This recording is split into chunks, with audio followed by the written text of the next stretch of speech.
around. Sawa. Okay. Yesu mdogo. Hapa Kenya inapumua.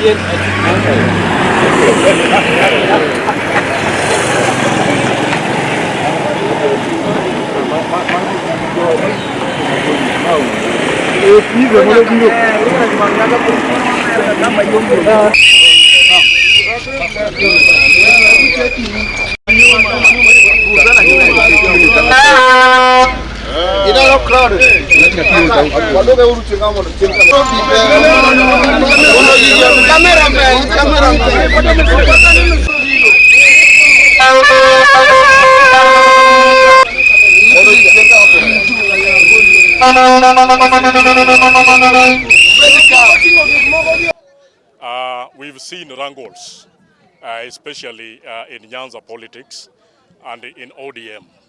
I want to tell ODM as a fraternity that please talk to Gladys Wanga as the governor of Homabay. Raila Odinga left us in broad-based government as a symbol of unity. That unity is what we want. We don't want wrangles here and there. We don't want abuses and insults. You know you are cautioned very well. As Gladys Wanga, you are the governor of Homabay County. Do your work as the governor and let the national platform also do his work. Mr. Raymond Omollo is the PS Interior. Leave Mr. Raymond Omollo alone to do his work as the permanent secretary. I want to tell Gladys Wanga that please stop your shenanigans. We will not tolerate that because this Raymond Omollo you are now fighting here is the one that has brought for you dual carriage in Homabay. The Raymond Omollo you are now fighting here is the one who has brought for you state lodge in Homabay. The Raymond Omollo you are now fighting here is the one who has brought a lot of employment here in Nyanza. The Raymond Omollo you are fighting here now is the one who has brought for you pie in Homabay. The Raymond Omollo you are now fighting here is the one who has brought for you that stadium you are bragging of. Please stop your shenanigans. Instead of fighting Raymond Omollo, we want you, Governor Wanga, to register as many people as possible to go and vote President Ruto in 2027.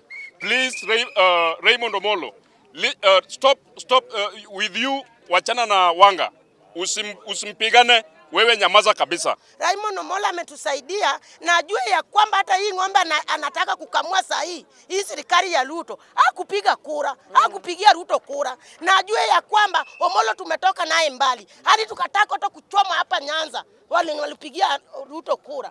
Na tunasema na tunaambia Gladys Wanga. Achane na Raymond Omollo kabisa. Achane kabisa. Anafaa kwenda kwa Omollo akinyenyekea juu Omollo ndiye alianza hii serikali. Omollo ndiye ameleta matunda hapa Nyanza. Omollo ndiye amefanya kila kitu ikaja Homabay.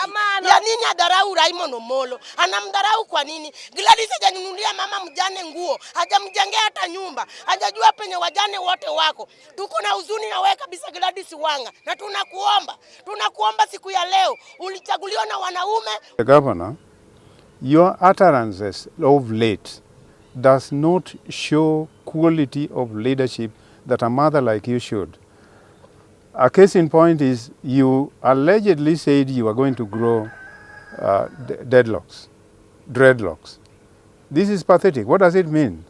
Are you declaring war in Homabay by growing dreadlocks? And what does dreadlocks mean? I think that is very unfortunate. And the other thing is, having quoted the undisclosed amount of money as having been spent in the by-election, whose money was that? Was it your personal money, or it was money from the coffers of the public? I think such utterances does not talk well with you. The other one that I want to ask is, and this is still on you as the governor, you are the chairman at national level of ODM. How are you going to manage yourself as the chairman, national chairman, and also the governor in Homabay? Because sometimes you will either choose one and leave the other, because the two have contradicting roles. I don't mind. What did she mean? What is wrong with the wigs that she's putting on that makes her look so beautiful? Why? What is Rasas going to add on her beauty? We are worried as members of Karachuonyo community, of Rachuonyo community, that we don't know what we have done wrong to this very lady, that she has just set out to attack us because she has done a lot of damage to our society. Given that when it came to time of election, we were set to elect Joseph Oyugi Magwanga, who was very popular in our area. But this is the very lady who persuaded the ODM leadership to persuade Oyugi to come down and become her deputy. Now, when Oyugi sat down to work, he has not been given any space to work peacefully. It has been stubborn all the times. It has been shuffling all the times. We don't want such kind of thing. And that's the person coming from Karachuonyo. Here comes a time when he convinced or persuaded our former MCA of Central Karachuonyo ward by the name Julius Odhiambogaya to become the Speaker of Homabay County. As soon as he sat on that seat, the very lady began to disrupt his peace until he made sure that the person was removed from that seat. That's a person from Karachuonyo. When it comes now, it has just come to be seen that she set to attack Omollo, Dr. Raymond Omollo, that super permanent secretary, a person very dear to our hearts. We can't just rest at peace. We are wondering, what is this person, this woman, what has just enraged her to the extent that she has to attack the people of Karachuonyo? Because her guns are set towards Karachuonyo and Rachuonyo alone. Not even Kochia, Kanyada, Game, and name them, Kaganda and so forth. She has not done this kind of attack as she has done to the community of Karachuonyo. So we are worried that if this is the case, we as elders, we are calling upon the elders from Kochia, where she is married, to come out and tell her to tone down. We are not begging this matter. She should be advised by the Kochia elders to tone down. She cannot face the Karachuonyo people and expect to succeed. That is impossible. And if she goes on like that, there is no way she will meet what she expects. Our professionals and Homabay people should be respected. And even as we are now giving this press statement, we are calling all our professionals in the entire Homabay, not only in Greater Karachuonyo, to come and give direction, and particularly to help us to solve all these problems amicably, which is embattled us, so that we get time and peace for the development of the people, and the leaders elected be peaceful to deliver services to the people of Homabay County. In fact, we have got so many options, but as at now, we are just appealing for peace. And we are asking our governor, Her Excellency, Madam Wanga, to tone down and give leadership. The way she's behaving is not showing any leadership in her.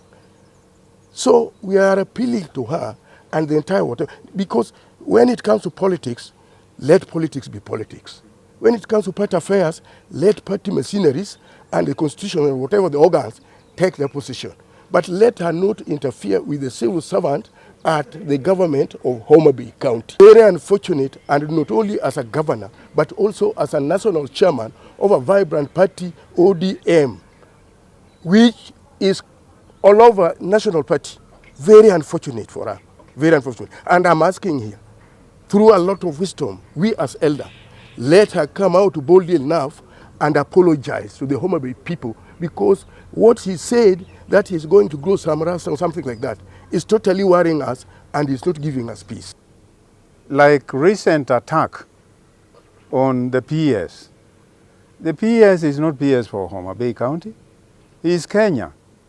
And the performance, his performance has done it, has shown us that we should be grateful to the appointee. And he was appointed by His Excellency, the President of this country. And he's doing a wonderful and fantastic job. Now, when you just pinpoint him, I think as a subject to us in Karachuonyo, we are not going to sit back and say, hallelujah. We will also react. There are many, we don't want to mention all of them here. There are many we suspect that the governor has deliberately come out to undermine Karachuonyo leadership. Not really Karachuonyo, but Karachuonyo leadership. We are not going to lead by emotions. We are not going to lead by retaliations. If we leave the sound principle of good mind, I think we are not going to manage this particular county. Recently, we have seen that the governor and the deputy are at loggerheads, simply because of the stance that each one of them took. That is a democratic right, and I think overstepping the boundaries, the governor herself knows exactly what is her role and what is not her role. It is pathetic that the deputy governor has no office as at now, because the governor allegedly has closed the office of the deputy. That is not within her mandate. She has all the MCS to start that kind of, if it meant impeachment. And there is the Senate as well. Why is she overjumping? Why is she taking laws into her own hands and behaving like that?